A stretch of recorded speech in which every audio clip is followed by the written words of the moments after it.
Hello, I'm Attorney John Edmund Ruz, and you are listening to the series of Rights of the Accused.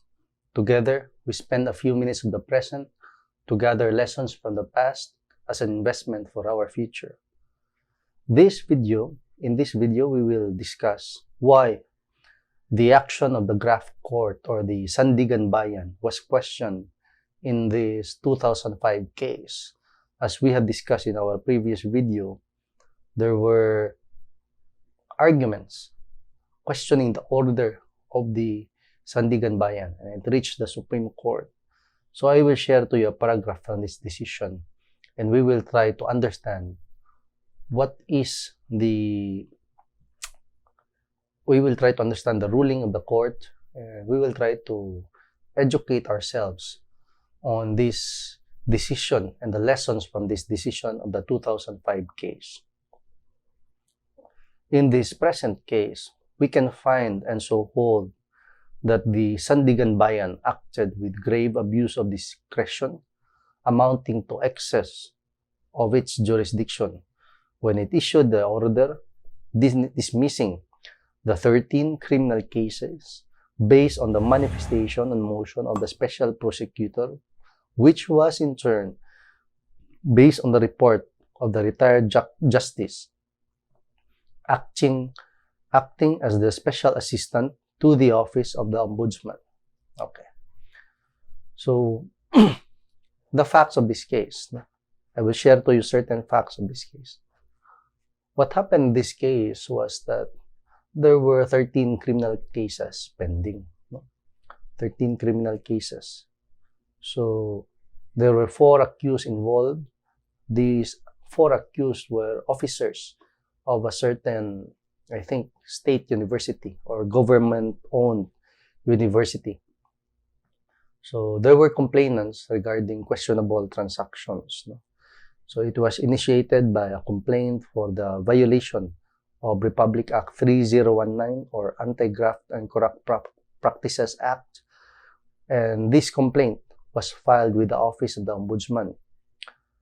These charges, stated in the complaint, were related to certain allegations of questionable transactions, the common ones, entered into by a state university. So these questionable transactions were mainly, I would just group them. Some of them were allegations of overpayment, like certain land acquisition and construction, and allegations of payments released despite allegedly irregularities on documents submitted.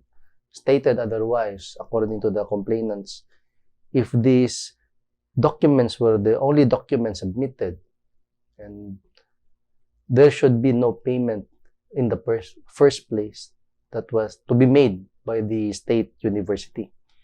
So questions of overpayment and also questioning the payments made by the state university through allegedly these 4 accused.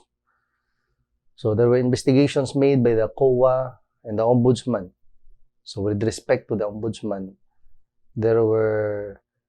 it was referred from one prosecutor to another. I think there were several special prosecutors handling it until it was referred to a certain retired justice acting as a special assistant for the Office of the Ombudsman. According to the retired justice, there are 4 accused here. Accused number 2, 3, and 4, all the 16 cases shall continue. It shall be prosecuted. But as for accused number 1, out of the 16 cases, dismiss the 13. Only prosecute the 13 cases against accused number 1. Later on, the Ombudsman approved this recommendation by the retired justice. Simultaneously, on the other side of the fence, in the office of the Commission on Audit, there was also an investigation involved, a case. And after its investigation, it rendered a decision. According to the COA, accused number 1, dismiss all 16 cases. Accused number 2, 3, and 4, prosecute all 16 cases. So there is a bit of a conflict between the between the position of the ombudsman with respect to accused number 1.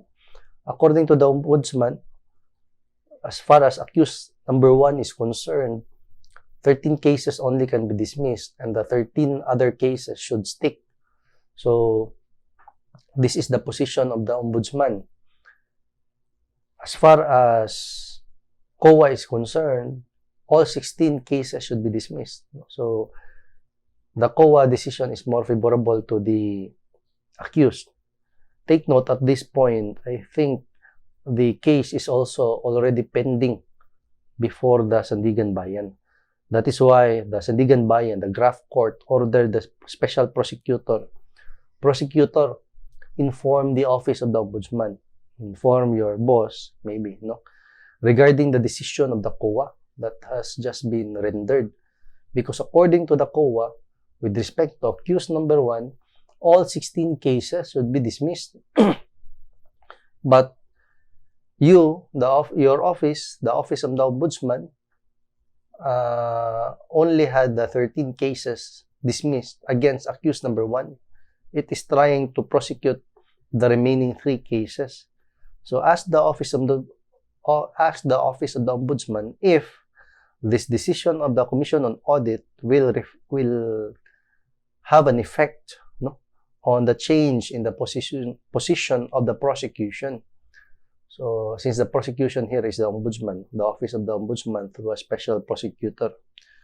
So the prosecutor made a manifestation, no, that followed the ombudsman approval on the recommendation of the retired justice. According to the prosecutor, let me read a portion of it. I will read it later, no. But what was in mind, no, what should be the manifestation of the prosecutor should be accused number 1, 13 cases dismissed, retain the 3 other cases. Accused number 2, 3, and 4, all 16 cases will continue. That was the intention, but I will give you a hint. The manifestation of the and motion of the special prosecutor here was a bit faulty because it was not, because this is a written manifestation. It was not, if read on its own, it will not give you the whole picture. So the graft court got confused, no? So when the graft court issued an order following the manifestation of the special prosecutor, the graft court issued an order, no? So part of the order is this, no? And this is the point where everything went problematic. Part of the order of the graft court was here, no?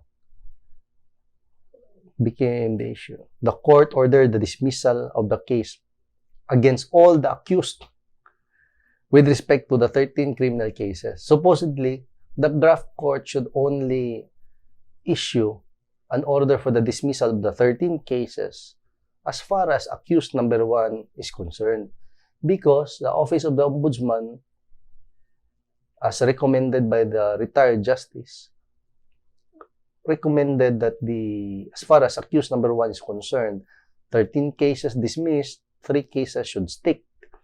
And as far as accused number 2, 3, and 4 are concerned, all the 16 cases should be prosecuted. So it became a problem because the graft court, the Sandigan Bayan, issued an order dismissing the case for all 4 accused as far as the 13 criminal cases are concerned. So that was a feast for the accused number 2, 3, and 4. So that was the first mistake, the crafting of the manifestation and motion. I think, no, that would be my impression based on this decision. So the second mistake, upon receipt of the order dismissing all 13 criminal cases for accused number 1, 2, 3, and 4, or dismissal of 13 criminal cases for all the accused, upon receiving this order, the special prosecutor did not act immediately. It filed its motion for reconsideration beyond the period allowed to file it. So it was late, no? A few days late. So beyond the 15-day period in this case. Due to the late filing, according to the accused, the order had become final and executory. Because generally, no, if you are the accused, all you have to do once a decision or order is rendered, you have to count, and hopefully, if there is a favorable order or decision for you, nobody will file an appeal, motion for reconsideration, or motion for new trial. So it counted, no? And it noticed that the filing of the motion for reconsideration by the special prosecutor was late. So this was the second problem here. First, the motion and the manifestation was not crafted properly. That is not my opinion. That is the opinion of the Supreme Court. And second, the motion for reconsideration was filed a few days after the deadline. So, however, despite the lapse of the 15-day period to file this motion for reconsideration, despite being beyond the deadline, no? The graft court, the Sandigan Bayan, still rectified or corrected its order based on the motion for reconsideration, dismissing the 13 cases against accused number 2, 3, and 4, meaning it amended its order and followed the position of the Ombudsman where, as far as accused number 1 is concerned, only the 13 criminal cases will be dropped and the other 3 remaining cases would be prosecuted. And as far as accused number 2, 3, and 4 are concerned, all 16 cases should be prosecuted. So it amended its order, even if the motion was filed beyond the deadline, no? Upon the lapse of the 15-day period to appeal as far as this 2005 case is concerned. So it amended its decision and the act of rectification was questioned by the accused. So let's go back to the question. According to the Supreme Court, no? Let me reread. In the present case, we find and so hold that the Sandigan Bayan acted with grave abuse of its discretion, amounting to excess of its jurisdiction when it issued the order dismissing the 13 criminal cases in favor of accused number 2, 3, and 4. No? So this order of the graft court, the order dismissing the 13 criminal cases, not only for accused number 1, but for accused number 2, 3, and 4, on the basis of the manifestation and motion of the special prosecutor. So remember, if you will read between the lines here, the wrong dismissal was because of the manifestation and motion of the special prosecutor. So, as far as I'm concerned, if I will read between the lines, the manifestation and motion of the special prosecutor was also not crafted or drafted properly. Maybe it had a double meaning. It can be interpreted, if read together with other documents, that the move for the dismissal of the 13 cases would only be for accused number 1. However, if this manifestation and motion of the special prosecutor would be read alone on itself, without reference to other documents, it could mean that all the accused, as far as they're concerned, the 13 criminal cases would be dropped or dismissed. So this is the part of the problem. So the graft court did not refer to other documents. So that is the first problem there. The graft court did not refer to other documents. It merely based its order on the manifestation and motion of the prosecutor. So in effect, it resulted to the dismissal of all 13 criminal cases in favor of all of the accused, which was supposedly the dismissal of the 13 criminal cases should only be with respect to accused number 1. The 13 criminal cases, as far as accused number 2, 3, and 4 are concerned, it should be prosecuted. So, the manifestation motion created a confusion, and the graft court, based only on its order on that manifestation motion, it did not refer to the other documents submitted by the prosecution. Because if you would refer to the other documents, you would see that the intention of the special prosecutor was really as far as accused number 1 is concerned. So that is the first problem why this order of the graft court in this 2005 case was questioned, and it reached the Supreme Court. So we will discuss this further in the next video. So if you like this video, please click the like button, follow our page, share this to your friends, and click the subscribe button. Thank you.